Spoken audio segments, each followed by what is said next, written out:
Mga kababayan, kamusta po? Si Kamano po inyong lingkod ay nagbabalik po muli para po magkomentuhan po tayo dito po sa Tambayan Makabayan. Sana po nasa maayos po kayong kalagayan. At tayo po ay mag-umpisa na. Komentuhan po natin yung sagutan po at tagisan po ng talino ni Senator Marcoleta at ni Senator Lacson, mga kababayan. Dito po, malalaman po natin kung paano po yata nila pinagtatakpan at pilit po yata na may pinoprotektahan, mga kababayan, dahil dito po sa mga issue na tinutumbok ni Senator Marcoleta. Umpisa na po natin ang kanila pong sagutan at dito po malalaman natin ang ginawa po ni Senator Marcoleta kung bakit hindi umuusad ang issue o sinasabi investigasyon ng korupsyon, mga kababayan. Umpisahan na po natin. Na talagang get to the bottom of this issue. Pero bigla po nawala eh. Ano po magagawa ko? Mr. President, wala nga pong nakasulat doon sa transcript tungkol nga po doon sa binanggit niya sa plenary na pangalang Adrian Bersamin. Paano nga pong mababanggit doon, Mr. President? Hindi nga niya pinatawag eh. Samantalang dapat niyang ipatawag. Sa mismo ang nag-highlight, isip-isipin po ninyo, nagawa po ni Senator Lacson na isama sa plenary debates ng ating 2026 budget. Ganun ka-importante ang bahagi na yun, Mr. President. Hindi ba dapat? Ipinahayag mo yun eh. Malaking bagay yun. Ibinulgar mo pa nga eh. There are 2 public officials I will reveal this morning. Ganun lang. Ba't hindi mo pinatawag?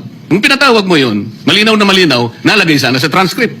Ganun lang naman ang ibig sabihin eh. Sa mga tweet, iniwasan po, Mr. President, para hindi malagay sa transcript. Pagkatapos ikakatwiran po ninyo, kung nasa transcript, di sana, pinatawag ko. Baliktad po ang ginawa ninyo, Mr. President. Katulad din po sa 30, Nara Street sa Southports. Ilan po yung binanggit ng mga tao doon? Hindi ko po sinasabing totoo yun, pero for purposes of the inquiry and investigation, kung talagang ganun, kalawak ang inyong pananaw. Dahil pati nga po yung pagpunta ni Gutese, pati CCTV po, pinakita ninyo. And dami po sana ng pagkakataon na nakita sana lahat ng mga binanggit ni Saldico na mga ginamit na sasakyan. Makikita doon sa pagitan ng alas 9 hanggang alas 10 ng umaga. Tawagin natin yung kung sino man yung security agency doon. Pero hindi po ninyo ginawa eh. Pero sasabihin po natin, you wanted to emphasize one point. Kung nasaan ang ebidensya, ay talagang pupuntahan natin. Kayo po ang inconsistent eh. Pagkatapos ako sasabihin ninyong inconsistent.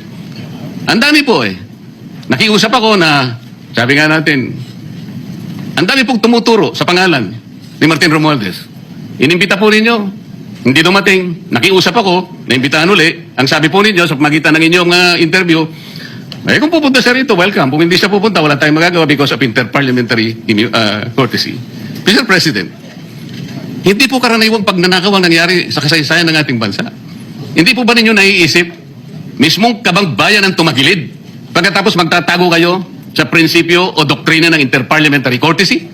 Kung ako po ang chairman ng Blue Ribbon Committee, Mr. Chair, Mr. President, hindi ko po igagalang inter-parliamentary immunity sapagkat ang pinag-uusapan dito interest ng mamamayan. Huwag po tayong magtago kung saan-saan. Sinabi po ninyo, Mr. President, Senator Lacson, yung Apostille Convention. Hindi ba pinahayag po ninyo sa isang pag-i-interview ninyo na kung si Saldico lamang ay makakuha ng isang subscribe statement, kahit sa Zoom lang, ipatatawag namin siya. Bakit hindi po ganun ang ginawa ninyo? Pwede naman siyang mag-Zoom pagkatapos na magkaroon ng Apostille sworn statement. Bakit hindi po ninyo ginawa? Meron naman pong Zoom eh. Natatakot yung tao. Nanganganib ang kanyang buhay. At palagay ko naman, nanganganib nga talaga. Iintay pa po ninyo na humarap sa inyo? Pwede naman ang Zoom eh. Kung talagang gusto nyong tuntunin ang lahat ng mga ebidensya na dapat nating puntahan. Ito po yung pinupunto ng aking privilege speech kahapon eh. Hindi ko nga po alam na kapag ako po ang magdi-deliver ng privilege speech, Mr. President, palagi po kayong nawawala. Kasi nga, nasa bandang huli na po ako eh. Pero kung talagang gusto nyo lamang, alam nyo naman, nasa agenda po natin kung sino po ang tatayo para mag-deliver ng privilege speech eh. Ayaw pong isipin na sinasadya ninyo. Ngunit narinig naman po ninyo eh. Mr. President, pagkatapos isasama yung Kalayaan Island Group. Ano po ba talaga pinag-uusapan natin dito? Yung kapakanan ng bayan? Pinipilit po niyong pinagtatanggol ko ang China. Sa March 12 po, Mr. President, Senator Lacson, sana po may panahon kayo. Sapagkat ipinatawag ko sa pamagitan ng isang resolution, at ito po ay alam na ni Senator Erwin. Pinatawag ko po ang NAMRIA, pinatawag ko po ang Philippine Coast Guard, Philippine Navy, ang DFA, pinatawag ko rin po si Justice Carpio, at saka yung professor sa UP. At kung sino man po ang interesado, pero once and for all, malaman po natin dito kung sino ang sinungaling, kung sino ang makatsina, kung sino ang nagagaling-galingan at nagpapanggap na expert in international law. Sana po, Senator Lacson, nandun po kayo. Mr. President, may we hear... Yan po mga tambay. Nakita niyo po mga kababayan kung paano po nila pinagtatakpan at nililihis at pinoprotektahan ang dapat protektahan. Hindi po ba? Hinahanap po dahil hindi raw po pwedeng ipatawag dahil wala sa transcript nila. Pero ayaw naman nila ipatawag para maitala sa transcript. At yung po pwede naman pong gawin na dapat i-zoom dahil nanganganib ang buhay ni Saldico. Ayaw din naman nilang gawin. Napakaraming dahilan. Pagdating naman po, kitang baluslos. Ganon din po. Napakaraming dahilan nila. Kaya nga tama yung sinasabi ni Senator Marcoleta.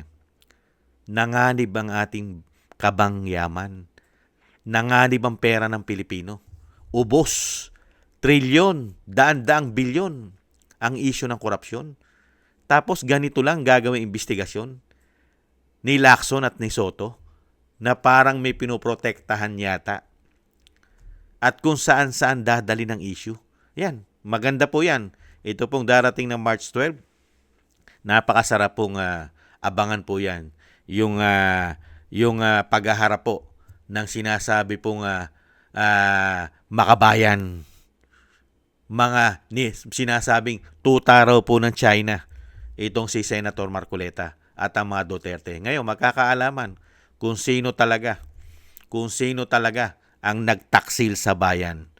Yan, pinatawag na po lahat ni Senator Marcoleta yung mga sinasabing mga makabayan, mga kababayan. Yung pala, lalabas mga taksil sa bayan, mga nagbenta ng karagatan. Hindi kaya? Kaya dito po mga kababayan, lumalabas po talaga mga kababayan, ito pong Senado ay talagang hindi po, lalong-lalo po yung may hawak ng Blue Ribbon Committee. Di nakita niyo po sinasabi ni Senator Marcoleta, kung siya po ang chairman ng Blue Ribbon Committee, hindi po pwede yan. Lahat ipatatawag niya. Dahil ang nanganganib dito ay pera ng bayan. Pera ng bayan ang nawala. Dapat yan ay protektahan mo. Kaya nga lang po hindi po natin nakikita yan diyan po sa Senado. Lalong-lalo po diyan po sa chairman. Lalong-lalo po doon po sa Senate President. Hindi po ba? Kaya nakakalungkot lang po mga kababayan. Kasi expected naman po natin Dahil yung mga tao na yan ay may issue rin po sa COMELEC yan. Hindi naman daw po talaga binoto ng taong bayan yan. Di umano. Nanalo lang yan dahil sa politika. Kaya po nanalo daw po ang mga yan. Kaya siyempre, ang poprotektahan yan, hindi po taong bayan umano. Yung nagpanalo sa kanila ang poprotektahan nila. Hindi kaya, mga kababayan? Kaya sana po ang katarungan ay makamit po natin.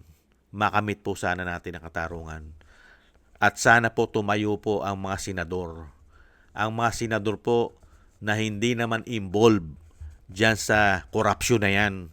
Sana naman samahan nyo, tumindig kayo. Katulad ni Senator Marcoleta, tumitindig siya para sa taong bayan. Nilalabanan niya ang ginawang korupsyon at gusto niyang managot ang mga tao na sangkot dito sa massive sindikatong korupsyon. Sana kung meron pang matitino na senador dyan, talagang ipaglaban nyo naman ang Pilipino. Ang ating bansa ay lugmok na sa kahirapan. Napakaraming problema na kinaharap ang ating bansa. Nahandyan pa ang ating mga kababayang OFW na nangangailangan po ng tulong. Tapos ang korupsyon, hindi pa nare-resolba ang korupsyon at hindi pa napapanagot. Sana po ay umaksyon naman kayo. Hindi lang si Senator Marcoleta ang nakikita nating nakikipaglaban dito sa korupsyon na ito.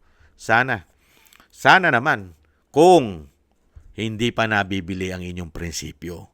Hindi pa bayad ang prinsipyo nyo. Katulad yata nila, bayad na.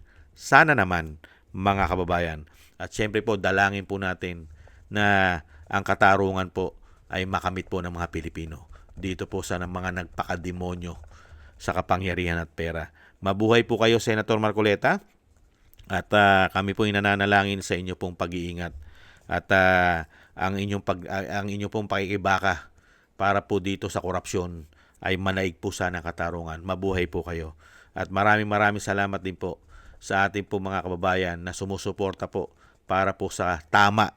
Sa tama po ang suporta, hindi po ron sa mga masasama na talagang gumawa po ng kasamaan sa ating bayan. Mabuhay po kayo, Senator Marcoleta. Thank you rin po sa nagusto po ng ating Tambayang Makabayan sa YouTube at TikTok. At ganoon din po sa ating mga subscribers at patuloy po nagsusubscribe. Mabuhay po kayo. At shoutout din po at thank you po sa mga nagko-comment, like, and share. At thank you rin po. Maraming salamat din po sa mga nagbibigay po ng tulong at biyaya. Maraming salamat po sa inyong lahat. God bless po sa inyong lahat mga tambay.